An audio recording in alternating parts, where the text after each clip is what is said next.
Hello, I'm not at the microphone. Hello. Welcome back to the Spirituality with Ashley podcast.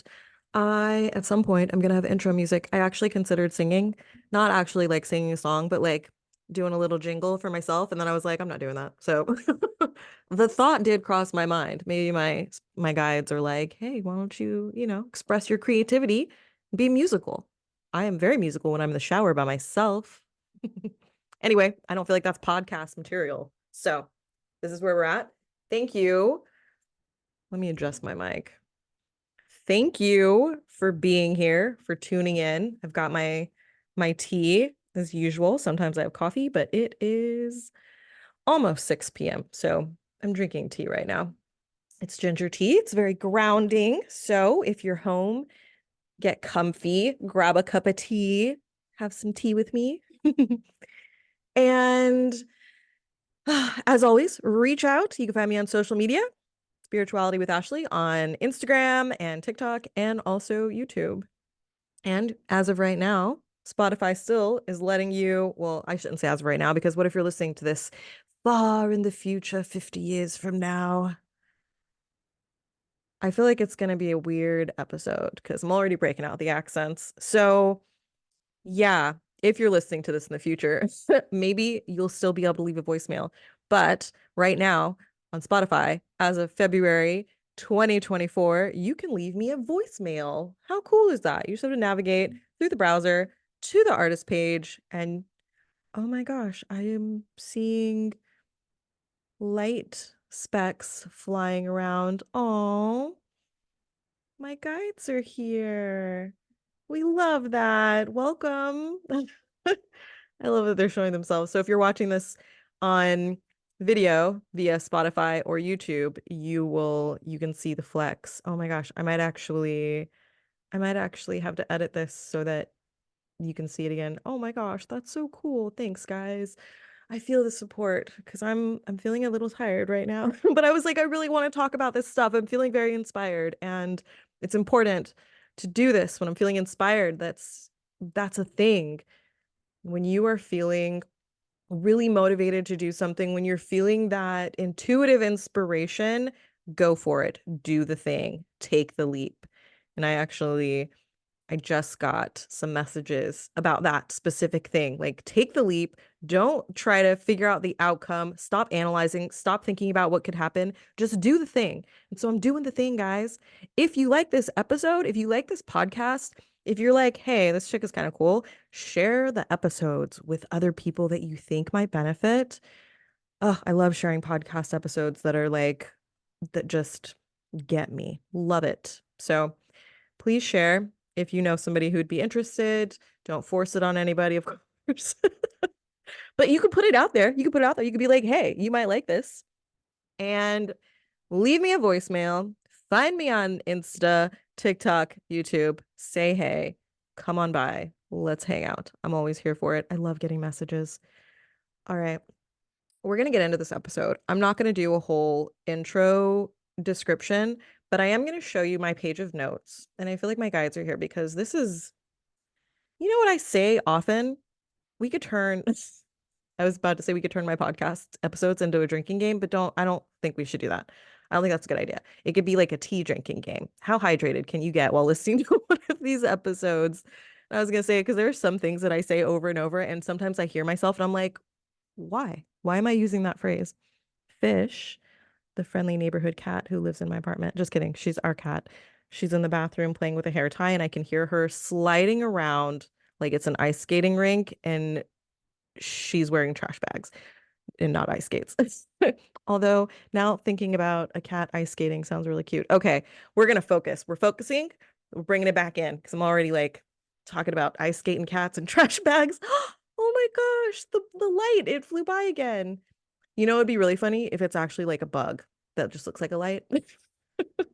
It's not, though. I know it's my guides because I can feel it. Okay. It actually might be my mom too. Hi, mom. This is an important topic. Okay. And that's what I was going to say that I say all the time. I'm always like, this is important, so I wanted to talk about it. And you know what? I say that because it's true. There are things that I think are very important for us to have conversations about. and to just bring up.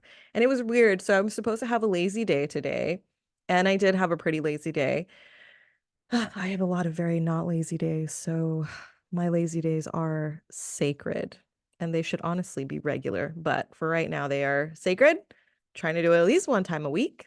So I was having a lazy day today, and I was like, oh, I think I want to watch Gaia and listen to audiobooks and read actual books.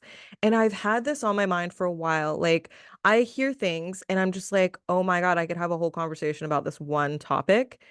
And then it kind of leaves my brain. And then I always have it in the back of my brain, like, oh, I want to talk about this. And then I don't. So today I was like, ooh, I can make little like Instagram and TikTok videos. So I'm going to make notes. I ended up making like 2 pages of notes, and I'm going to tell you right now. So if you're not looking at the video for this, I'm showing you my notes. I have 2 pages of them, and they've got arrows like pointing from one paragraph to another and then looping back around because I want to bring it all together. I want to like use examples. I'm quoting scientists and biophysicists and stuff because I think that I I would love more conversations about these things because I think that the more we are aware of our ability to create our reality and to manage our health and to live in a world that we enjoy and live lives that are fulfilling because we're healthy and happy and feeling good, and that's our perspective. I think that if we have the tools and we understand how to do it and we understand the science and all the things, that it'll be a way more realistic goal than it seems like it is sometimes. Sipping my ginger tea very loudly. Okay, I'm going to narrate every single thing shifting in my chair. Okay, I'm just kidding. I'm not going to do that. That's not fun. All right. So I honestly, I wanted to kind of read through this and do like, I wanted, I wanted to do a rough draft episode. But what happens when I do that is I'll start talking and then I'll just be spitting wisdom nuggets. And then I'm like, crap, how am I going to like recreate that moment of wisdom that I shared? So we're going for it. We're going to keep this very casual. I feel like I say that every time. I might be a little bit all over the place, but I promise I'm going to do my best to pull it all together. So let's have a conversation. Like we're just sitting in a coffee shop and we're hanging out. We're just catching up because we love each other's company. And let's get to it. I'm going to be talking about energy. We're going to be talking about quantum physics and like the science behind some things. And mindset. We're going to be talking about ego, health, healing, energy, how we can use energy to heal ourselves, how our thoughts are so powerful, and the kind of the science behind that. We have so much science to support all of this. And I'm saying this, I feel so passionate about these things. Last week, I don't know if it was last week, it doesn't matter when it happened, but I posted something on TikTok and somebody posted some comments and they were just like, you don't have any, where's your evidence? You don't have any evidence. How are you talking about this? You don't know. And I mean, I was talking about life after death. So yeah, I don't really have evidence for some of this stuff. Well, I don't have, scientific evidence that I can show you and publish in a paper right now. But I was realizing today when I was taking notes and I was essentially researching and studying, and I was like, man, there actually is science to support quantum physics. Literally, is the science proving energy, that everything is energy, that we're energy, like that our cells are energy. Our cells, did you know that our cells actually have like sounds? They have frequency, and you can listen to the sound of your cells. What? And you can measure the light in water. Like, what? Because you can infuse water with different energies in different ways with information. We now have technology that allows you to take the essence of a medication and transfer it into water. So instead of taking that medication, you drink the water and you get the same information, the good stuff that the medication's supposed to be doing to balance your body or fix whatever illness it is, without all the side effects, because you're just drinking water with all the good information that normally you would have to take medicine for. And then you get the medicine helps your thing, but then it has all these side effects and it causes other stuff. So like, what? And as I was sitting there taking in all of this, I was like, huh, I wonder when that's going to come out. Like, is that out? Is that something that's available? Because I feel like it's not yet. And when it is available, like, are we going to hear about it? Or are the pharma companies going to shut it down? Like, so that's why I think it's so important for us to, the fact that I'm even having that thought, like, I don't like that I'm having that thought. I want to have the thought of like, this is amazing technology. This is for our health, for our expansion, for our evolution. We're doing great things with science and finding ways to heal ourselves without being detrimental to the environment, without actually killing ourselves and polluting. And like, if we could drink water with, the same information that medicine has in it and not have to deal with the bullshit that medicine does, like, that's amazing. That is amazing. The fact that I didn't even know that existed. I'm like, what else is out there that I don't know exists? Tons. There's tons that I don't know exists. It's probably never any kind of way that my human brain will be able to absorb all of the information in existence. So I'm just going to chill out with that. All right. So I'm just going to start at the top of my notes. I will try to bring it around as I'm topping. That's not what I meant to say. As I'm talking, I'm going to bring it around and I'm going to make sure that I'm being pretty clear about the points that I'm making. So settle in for this ramble fest. I'm just kidding. I'm going to be really concise and like well-spoken. Totally. I'm setting up that energy for this. Articulate is the name of the game today and every day. Communication, here for it. 100%. Gold star. Okay. Whew. So basically, the whole theme of what I'm going to be talking about, or what I am talking about, is preparing yourself, your body, to be able to receive information through more than just your main senses that are physical. Being able to tap into your intuition. Hello, fish. I feel like yeah, you had your food and now you want loves. Her nails are not a joke, so if I don't have a blanket, I can't put her on my lap. So I'm sorry. I feel like I'm doing a rejection right now. I'm not rejecting you, baby. We can hang out later. She's like, I don't know what that means. Okay, so if you can hear her meowing, I apologize. Hopefully you can't hear the meowing. And now she's ice skating on the carpet. Cool. So when you prepare your body and your mind and your energy and you incorporate certain habits, certain perspectives, certain thought processes, and you have a basic understanding of like how to shift and create the reality that you want, when you are able to tap into your intuition, when you're able to make choices that are in alignment with your path, when you're doing all of that stuff, it's because you're allowing the energy to flow through you. And there are ways that we get into our own way. There are ways that we block ourselves. And we do this by being ignorant about things that we could heal.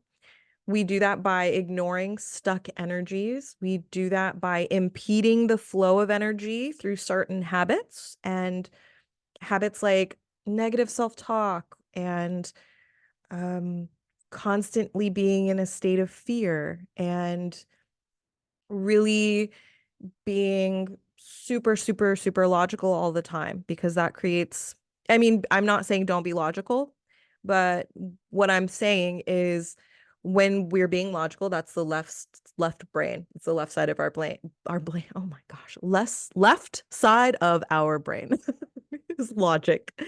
Right side of our brain is creativity, flow, intuition, all of that kind of stuff. And when you're in your left brain all the time, it can inhibit the flow of intuition, of universal information, that kind of stuff. So we're going to talk about health and healing and energy and the flow and that kind of stuff. So, and I think I already said that, but I'm just reiterating because this is going to be an episode. And I think I say that all the time too, but whatever. All right.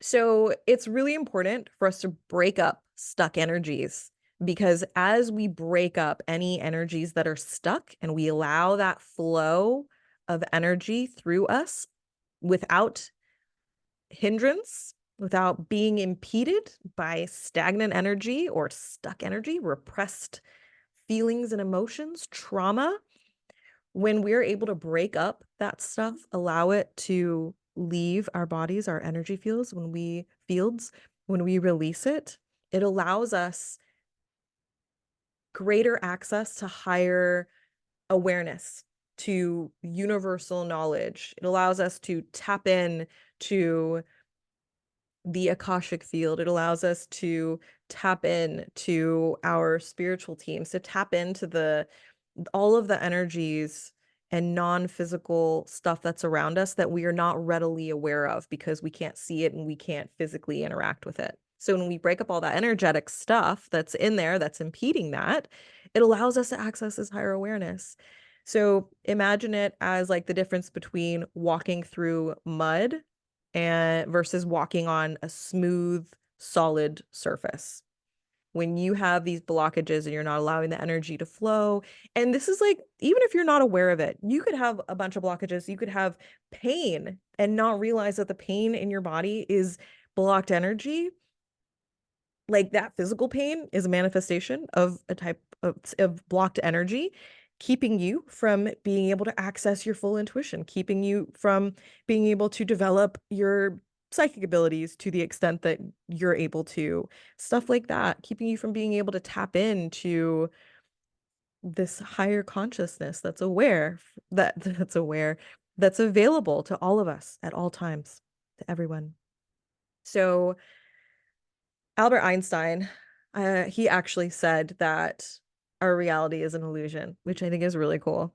And I know that's something that's actually out there floating around a whole bunch, that our reality isn't real. It's an illusion. It's a simulation. And to an extent, it is. It's our own simulation. It is an illusion that we've created with our thoughts and our beliefs and with our inner selves that are reflected back to us in the world that's around us. And I've spoken about this a bit before.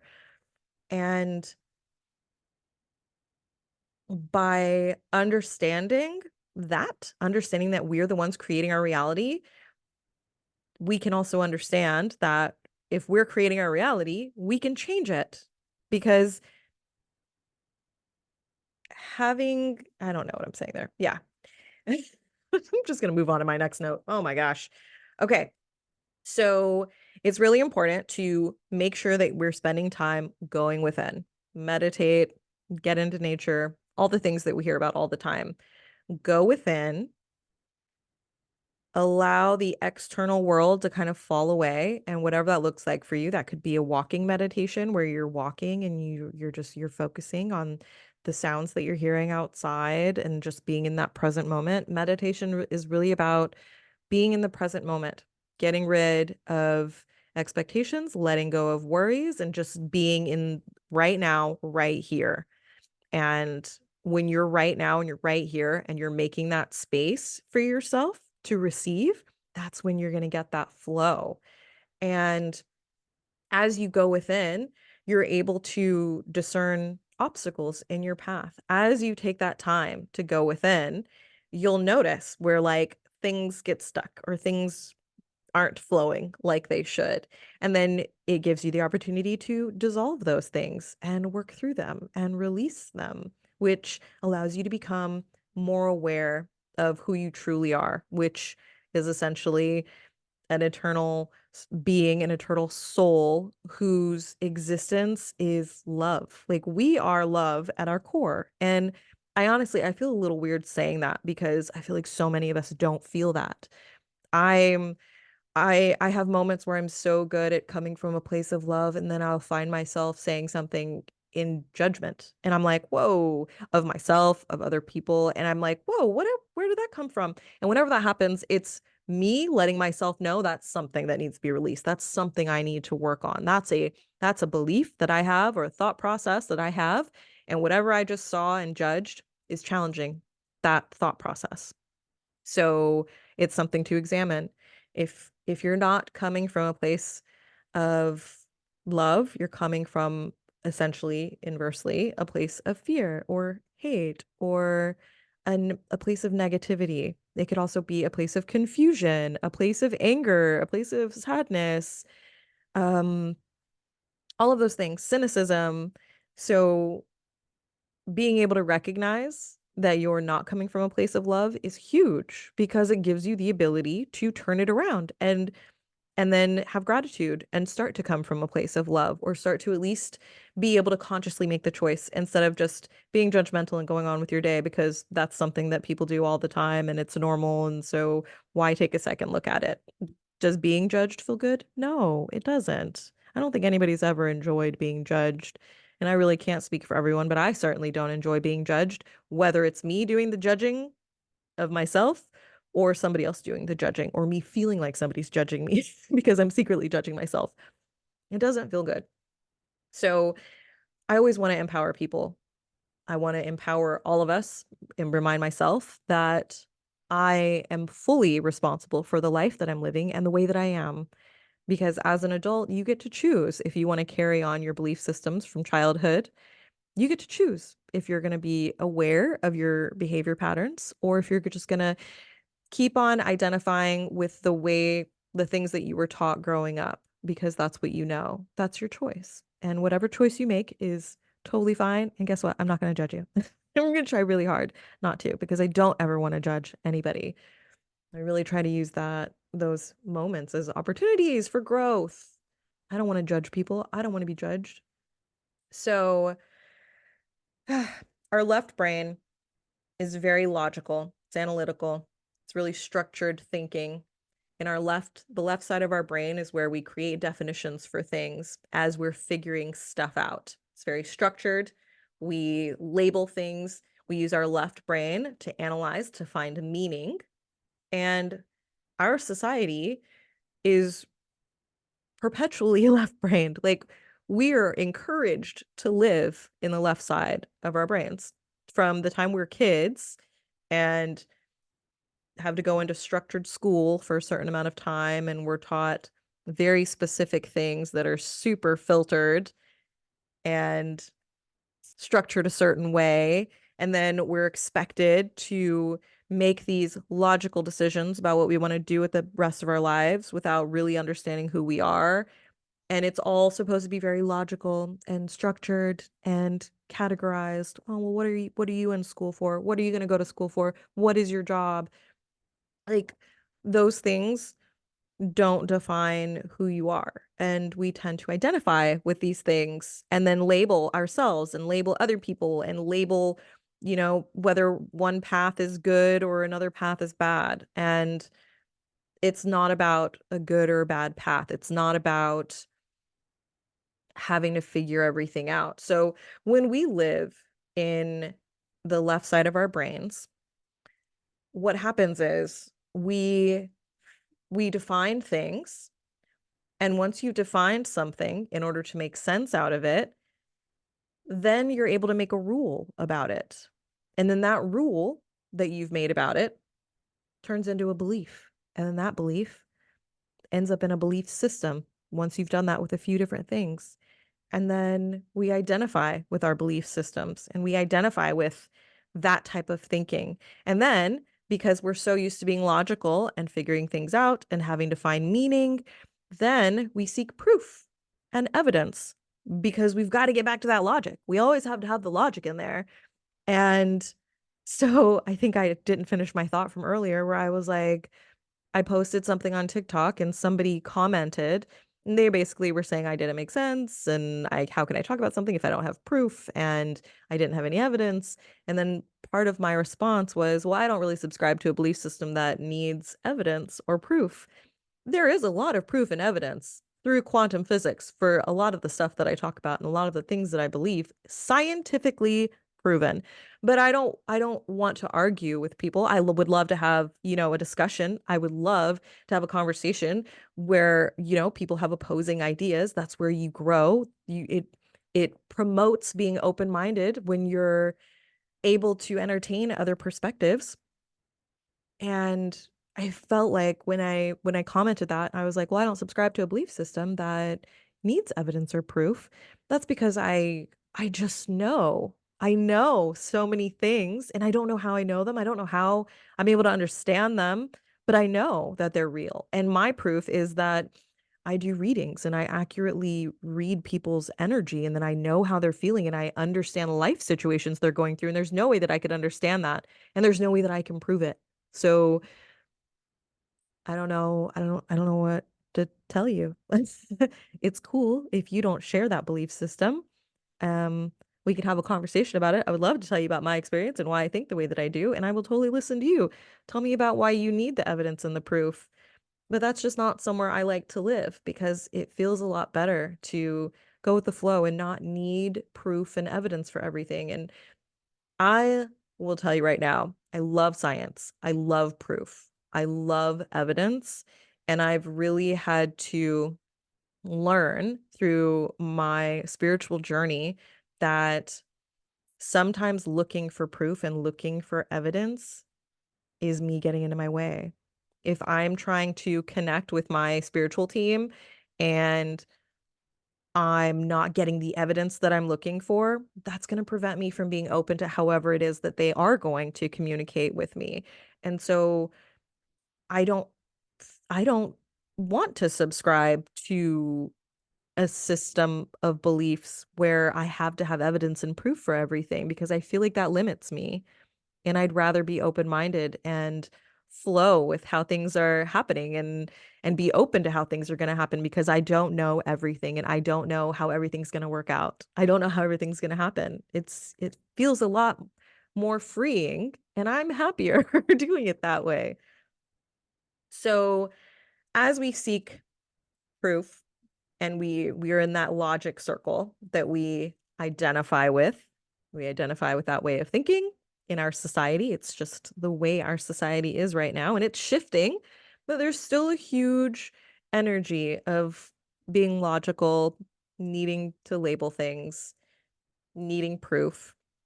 And so when we're in that way of thinking, we develop conclusions that are based on our perceived reality, which is our experiences.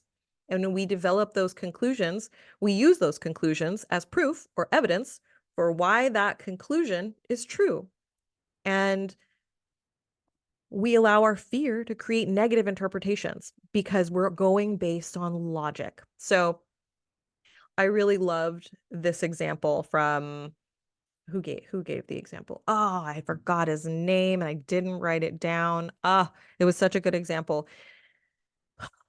I'm gonna try to remember his name so I can put it in the show notes because I have no idea. It's a long name. He used the example of a boy, let's say like a 15-year-old boy who asks there's a girl, he has a crush on her, and he's like, okay, I'm gonna get up the courage, I'm gonna go ask her out. He goes, he asks out the little girl that he has a crush on, who's also 15. I said little girl, but they're the same age. It's fine. He goes and asks her out, and she immediately like clenches up, gets really tense, and looks really uncomfortable, and she's just like, no, I don't want to go, or no, I'm not going on a date with you. And so he interprets that as rejection. He takes it personally. He's like, oh my gosh, she doesn't like me. And that's how he perceives the situation based on what he sees with his eyes and what he hears with his ears and how he's feeling in the interaction. He doesn't know that that girl asked her dad if she could date, and her dad said, no, you absolutely cannot date. You have to wait for a year before you're able to hang out with boys or date. And so what the 15-year-old boy was actually seeing was her being embarrassed and her feeling shame and being angry that her dad wasn't letting her do it. It wasn't, she actually liked him, but her reaction that he perceived as rejection clouded his perspective.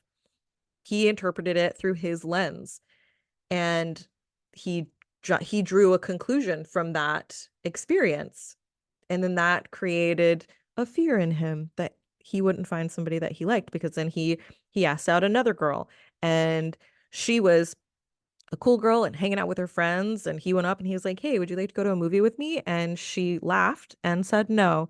And so this was more evidence that forms this belief system for him that he identifies with, which where he believes that people he likes are not going to like him back. And then his brain, being logical, looking for that evidence, tries to give that situation meaning. And so then he got rejected twice based on his perspective, and then it creates this, he's like, okay, well, if he believes that nobody he likes is going to like him back, then it creates this fear and this belief that, like, he can't get what he wants and he's not worthy, and we can just go on and on about it. And that's not necessarily the truth. It's his choice to have that perspective and then to look for the logic and the evidence to support that perspective, even though that wasn't necessarily the case. And that is where we can kind of get sabotaged, when we're only using the left side of our brain all the time, and we're constantly looking for evidence and using reasoning and identifying with that way of thinking.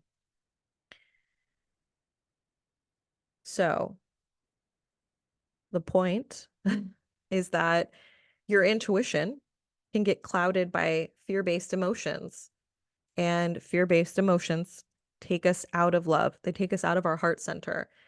And fear-based emotions can be anything like anger, confusion, um, sadness, anything fear-based. And so to give an example, if you're angry about something, it's usually fear-based. Like, or if you're stressed about something, like all of that kind of stuff can take you out of a love perspective. And it's easier to be receptive to messages from spirit and synchronicities and intuitive hits and inspiration when you're in a place of love, when you're coming from a place of joy, when you're feeling peace, when you're experiencing and feeling generosity and gratitude, which all happens on the right side of your brain. So when you're being super logical all the time and reasoning and looking for proof and jumping to conclude or developing conclusions based on your perceived experiences and then using that as proof for your conclusion because you're being very left-brained, it prevents you from being able to tap in to your intuition as much. When you're in a fear-based place, you're not in a love-based place. And the more you're in a fear-based place, the less you're in a love-based place. The more you're in a love-based perspective, vibration, whatever you want to call it, the more you're coming from a place of love, the less you're coming from a place of fear. And one of the ways to have a more loving, love-based perspective is by having gratitude, by practicing gratitude, by thinking about things that make you feel good, by recognizing when you're coming from a place of fear, and turning that around with gratitude and a few other things that I'm going to talk about on the next page. So,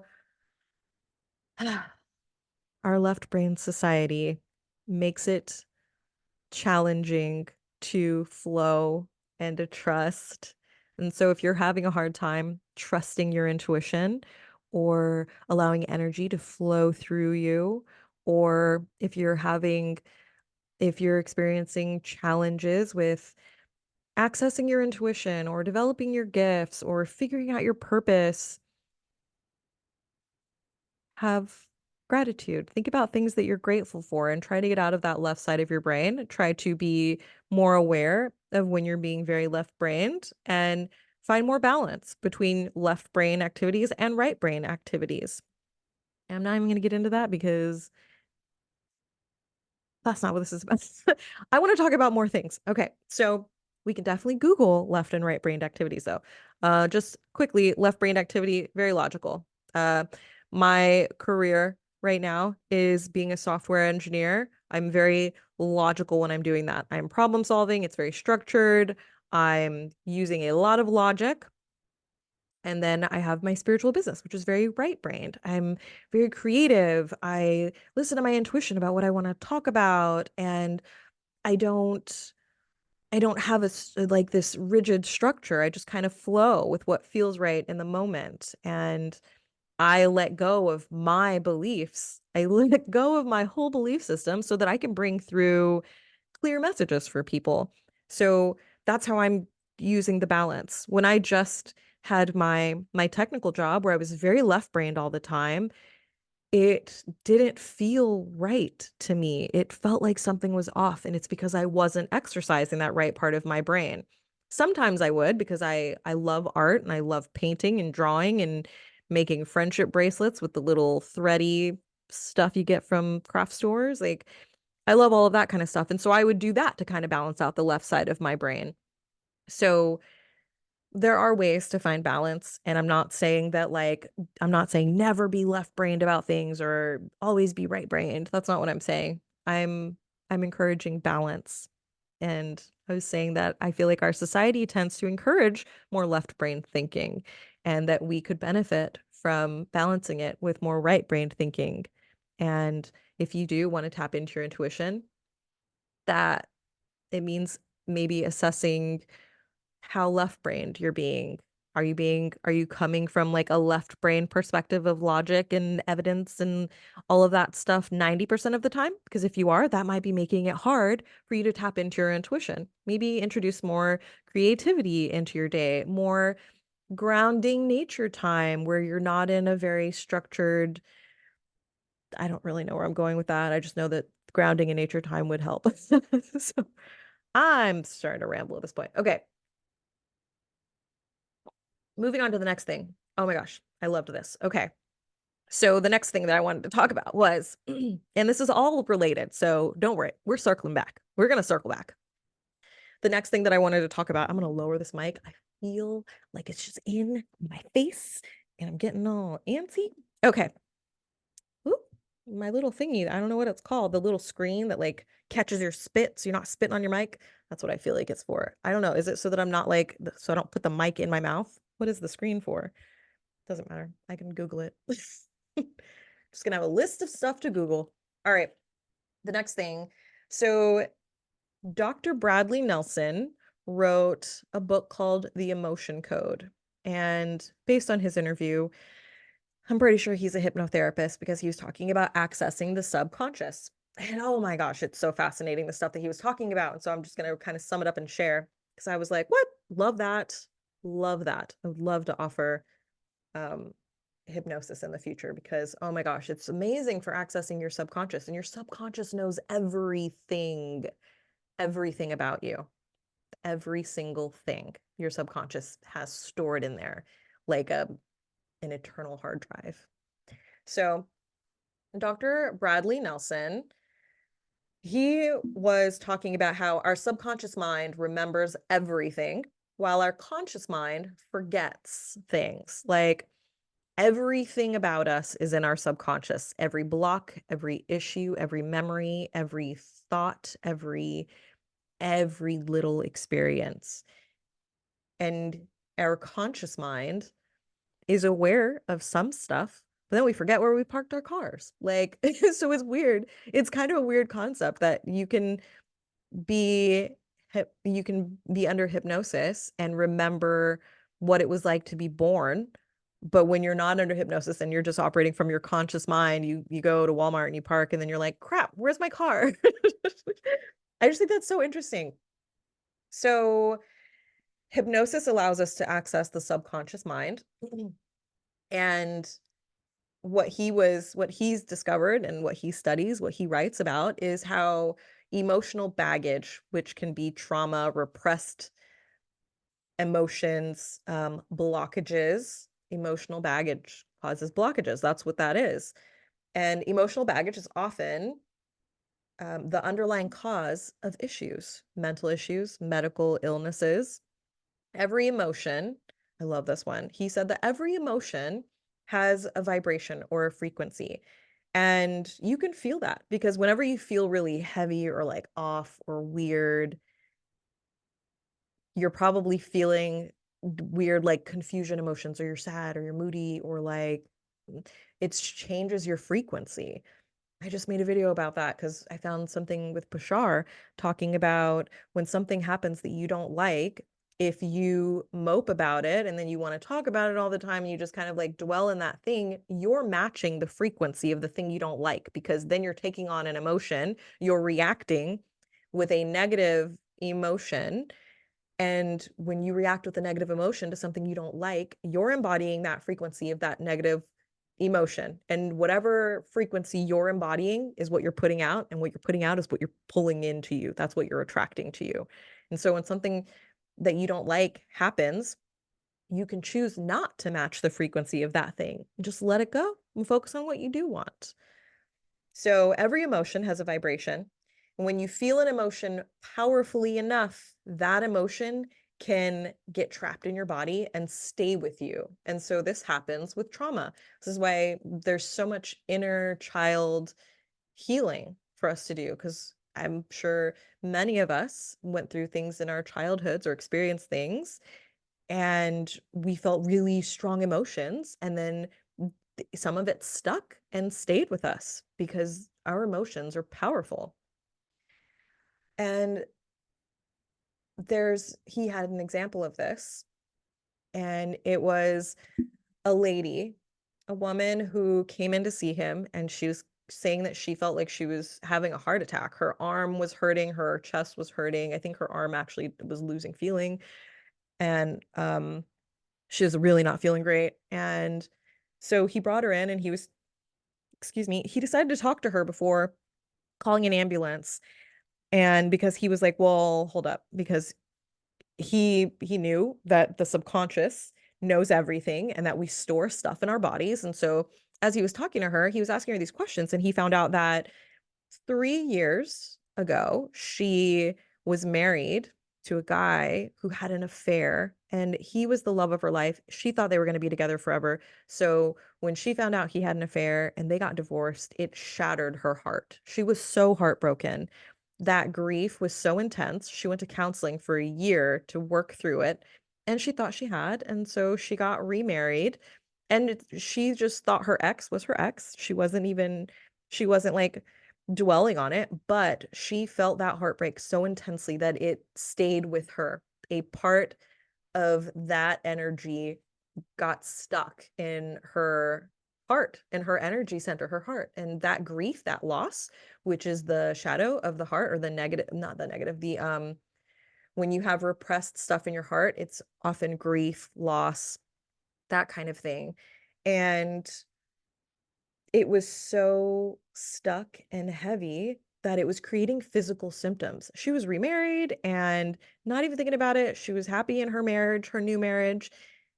And so she went in to see the doctor, or not the doctor, well, the hypnosis guy. And he found all that out, and he was like, oh my gosh. And so he put her under in hypnosis, and I think. And she, in recognizing that stuck energy, her subconscious knew that that stuck energy was grief from her marriage. And so she did find out he did hypnotize her after hearing her story, because he was like, I think that's a stuck emotion. I think that's emotional baggage manifesting as a physical issue. And within a few minutes of her subconscious releasing that information, the pain in her arm went away. She no longer felt bad. It didn't feel like she was having a heart attack, and she was out joking and playing around with his staff. Didn't have another heart attack issue again. Owns a horse ranch in Oregon or something like that, and she's totally fine because she was able to release that grief once she was aware of it. And that often happens in sessions with people. And I think I talk about Akashic Records readings the most, but it can also happen in psychic readings and intuitive readings where you're not aware of stuck energy. And this happens a lot it comes up a lot in my readings because I'm really clairsentient. And so I can feel when somebody has stuck energy in their body, in their body parts, in one of their chakras. And your chakras are also related to your organs and different systems in your body. So feeling something in a chakra can also point to other bodily systems and stuff.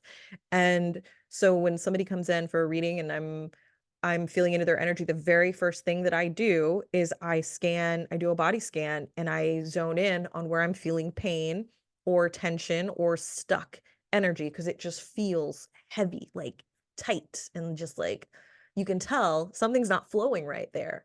And being able to point that out to somebody can be so helpful, because you don't always know that that's a thing. I had a reading one time and the person told me that I wasn't breathing.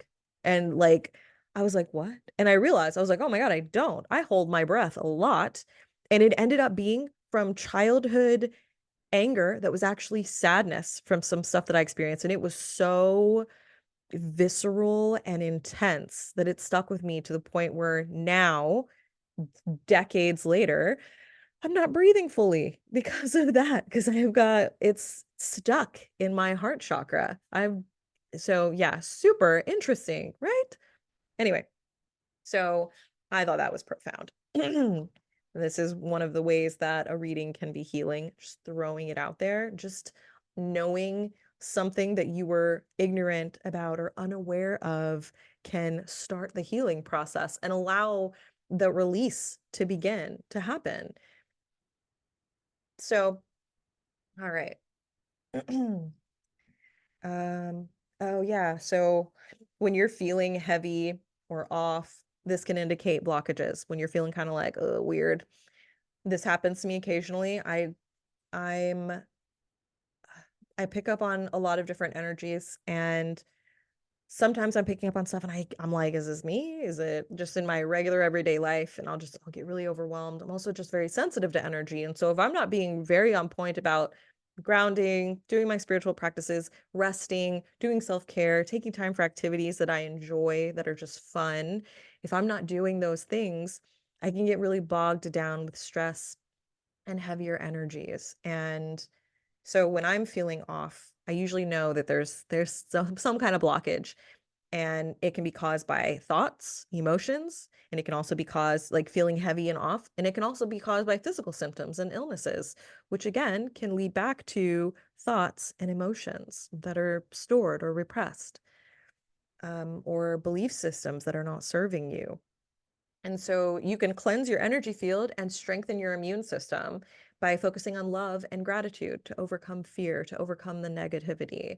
And it's important to strengthen your immune system, because when your immune system is low, when it's not strong and at its best, it lowers the potential for your body to be able, or when your immune system is strong, it lowers the potential for your body to be able to host disease, to host illnesses, to host heavier things. When your immune system is low, you're more susceptible to illnesses and disease because of the energetic signature that you're embodying. And it's easy for repressed stuff to grow. You know what I mean? Like, okay, well, maybe you don't know what I mean, but so let's say you have some repressed energy that stays repressed and stuck and blocked. After a while, if you continue to ignore it and continue not to pay attention, continue to ignore the pain, continue to cover it up and put band-aids on it, it can manifest into actual like illnesses, and not just be an inability to breathe or a pain in your chest or one of your chakras feeling stuck. It can turn into disease like cancer and stuff. Everything is energy, everything has frequency. And when you translate that into the physical world, it can manifest as stuff. So being happy and loving and open can help to strengthen your immune system. Practicing gratitude can help to strengthen your immune system.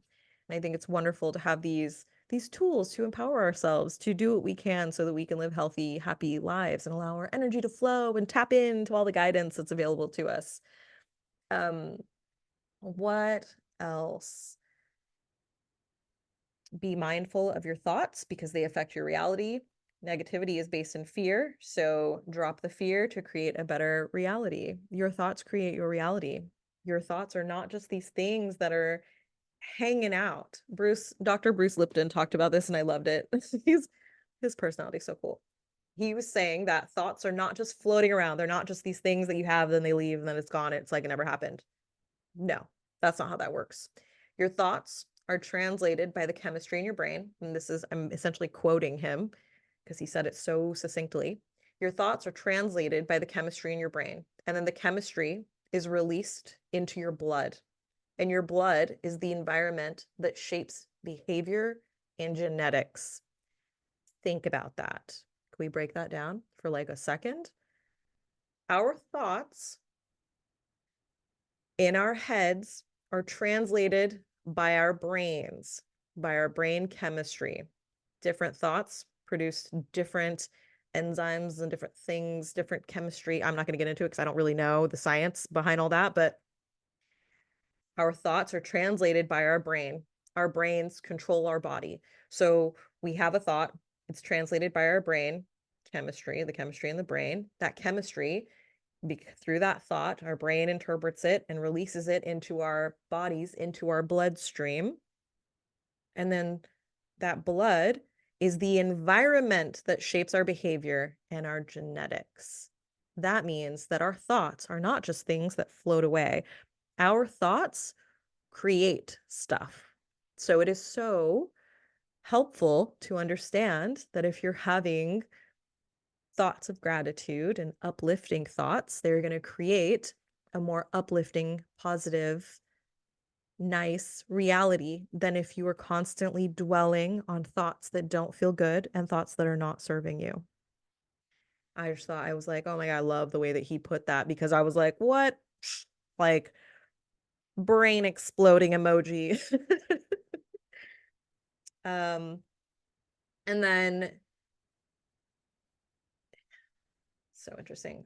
He was also saying that our fields, we were talking about, he got into quantum physics a bit, and he was saying that the definitions for field, like energy field, and spirit are the same. The definition is invisible moving forces that influence the physical world. Your energetic field is an invisible moving force that influences the physical world.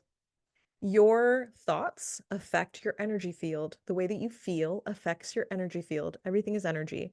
Your energy field is what attracts things to you in your life. So if your energy field is full of negative thoughts, you're going to attract situations and people that reflect that to you.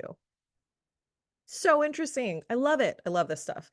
And so when you're in pain or negative thinking, if you're like chronically in negative thinking, you attract experiences that reinforce your state of being. And this is how we create our realities. What? I mean, I'm not saying what, like, what? This is surprising information. I'm saying what, like, whoa. Think about that. I'm going to repeat it. When you're in pain or negative thinking, you attract experiences that reinforce your state of being. You're creating your reality with your thinking. So we've been talking about this the whole time. I have this quote from a book I'm reading by Sherry Dillard. It's called Discovering Your Psychic Type, which is really, really interesting book if you're into it. And one of the quotes that I borrowed from her is, we recreate our wounds in order to heal them. Our conscious mind is usually unaware that we are doing so. Yet what drives our behavior is what lurks within us that is in need of healing. So have you ever heard of somebody like marrying one of their parents? And I don't mean literally marrying their parent. I mean marrying somebody who is just like their parent. And then so they end up in like a relationship that's dysfunctional because they didn't have a good relationship with their parent. They were trying to escape that relationship, and then they ended up doing it like through marriage. And I can personally attest to this because I had a very close relationship with my mom. It was a bit tumultuous. Love her so much. She was a wonderful person. We both had our stuff, and so it caused some tension between us. We both had unresolved trauma. And I was like, oh, I don't want to marry, somebody like my dad, and I don't want to marry somebody like my mom. I want to marry somebody totally different and break the pattern. And so I married this guy who turned out to be a different version of my mom. So it was like I married my mom, and it was reflected to me in a way where, oh, this is important to talk about. I saw another one of the little floaty things, floating little light beings.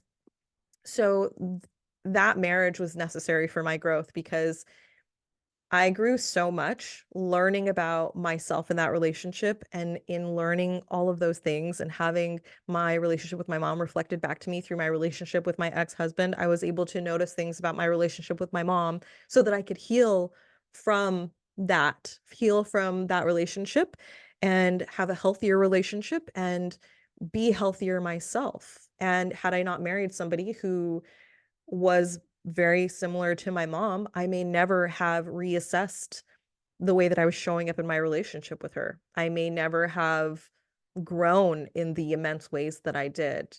And I just think it's so interesting the way that our brains work. When you're in pain or negative thinking, you attract experiences that reinforce your state of being. I was in pain. I had some experiences in childhood and growing up and experiences in my relationship with my mom, and I needed to heal those things. So I married somebody who was like my mom to give me the opportunity to heal those things. And I did. I mean, I healed a lot of them, but I'm sure there's always stuff I can heal. I'm still working on the mother wound. But I just think that's so interesting. Our conscious mind is usually unaware of what we're doing, but it drives our behavior so that whatever's lurking within us that needs healing can get healed. What? So cool. Oh my gosh. I hope you guys learned something from me sharing things that I was interested in talking about today, a lot of the stuff I learned. I really hope that there was something that you could take away from this. And again, if you know anybody who could benefit from this, if you know anyone who's suffering from energetic blocks or maybe negative thinking patterns, or people who are just interested in personal development and growth who could benefit from this, please share it with them, because this information needs to get out there. More people need to be aware of this so that we can all take responsibility for our lives and be able to make choices that are going to serve us. So, as always, thank you so much for listening. Thanks for spending this time with me. I love all of you so much. I'm so thankful. If you liked the episode, let me know. Remember, you can leave me a voice message on Spotify, or you can reach out to me through social media. Until next time, guys, this was amazing. Thanks for allowing me to talk about the things that I'm passionate about. And like I usually say, until next time. Until next time.